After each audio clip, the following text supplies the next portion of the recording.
The current year is 2100 and Charlotte Hillary Thomas is president, the great-great-granddaughter of Chelsea Clinton, the 50th president of the United States of America. Under Chelsea Clinton's reign, she appointed Anita Sarkeesian as the feminism czar who implemented Operation Roundup, the brainchild of prominent feminist and journalist Julie Bendel. All men were forced into concentration camps where they would be checked out like library books for pair bonding. But because men refused to build their own prisons, Sarkeesian designed a national zone system that created safe spaces for all women, known as no-go men zones, or no-go menzies for short. Because men weren't allowed in no-go menzies, maintenance was non-existent, so plumbing, electricity, and internet eventually stopped working properly and failed. Like chocolate chips on a chocolate chip cookie, these no-go menzies covered the cityscapes of America, these feminist pits of darkness.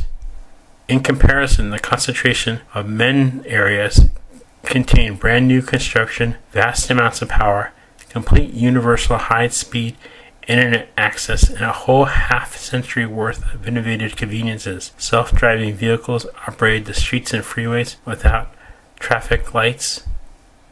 Elaborate people movers and monorails connected the infrastructure. Colorful neighborhoods were lit as though every day was the night before Christmas. But the biggest advancement was in artificial intelligence and robotics. Every home was a smart home, and all tedious jobs were done by automen.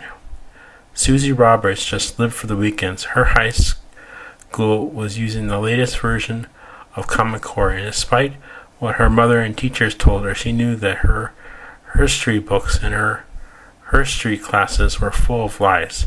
Susie's father didn't set her straight, though. It was her father's smart house AI system, Simon, who introduced Susie to Wikipedia. Because of the feminist regression, feminists could no longer make changes to Wikipedia, and the website was able to repair itself from the damage that they had done. With its own AI technology system, which continued to write new articles, Wikipedia became a voracious monster. It gobbled down whole networks of information. Inside the database contained every single book, movie, TV show, and video game ever created. Susie loved playing video games on it and played them every Saturday. Wikipedia was able to show her a new video game whenever she wanted. Men couldn't leave their concentrated expanses, but their auto vehicles and automen could. Because men weren't cruel, heartless creatures like the one feminists such as Anita Sarkeesian lectured about, and instead cared about their children, they are eventually motivated to send their automen to restore the plumbing and electricity to the no-go menzies, but not the internet, because feminism only became more fascist over the years, and they were not willing to let the patriarchy penetrate the chocolate goodness of their safe spaces. At the end of every weekend, Susie would go home in an auto vehicle, and her mother was always happy to see her. It obviously bothered that feminism indoctrination dogma was being chipped away at on a weekly basis, and anxiously waiting to debrief her daughter so she could assess the damage. "What did you do at your father's house this weekend, Susie?" her mother questioned. "Played a video game," replied Susie. "It was called Tomb Raider. It was about a beautiful lady who explores ancient tombs and solves puzzles. The game was so popular in its day that it was made into a movie. I saw that too. It was a lot of fun." "On Wikipedia?" her mother nudged. "That's right," Susie admitted. "Wikipedia knows a lot of stuff. It talked about Saint Sarkeesian. She was video games' greatest adversary. Is it true she separated all daddies from their mommies?" "Yes." "I thought she was supposed to be smart." "That wasn't a smart thing to do. Men did great things. Men do good things."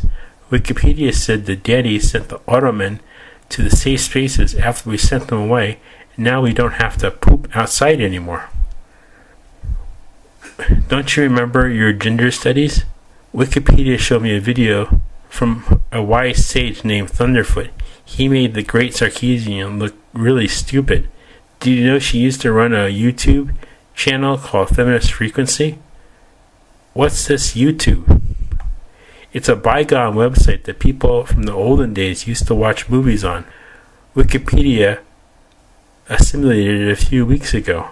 Apparently, it had many critical movies about feminism, and Saint Sarkisian on it. Sarkisian talked about this movie Saint Sarkisian made called Strategic Butt Coverings. It was pretty funny.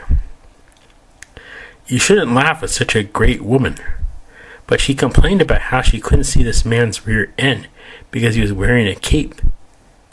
Mr. Thunderfoot showed me she was being really silly. Maybe she wasn't such a great woman. That's blasphemy.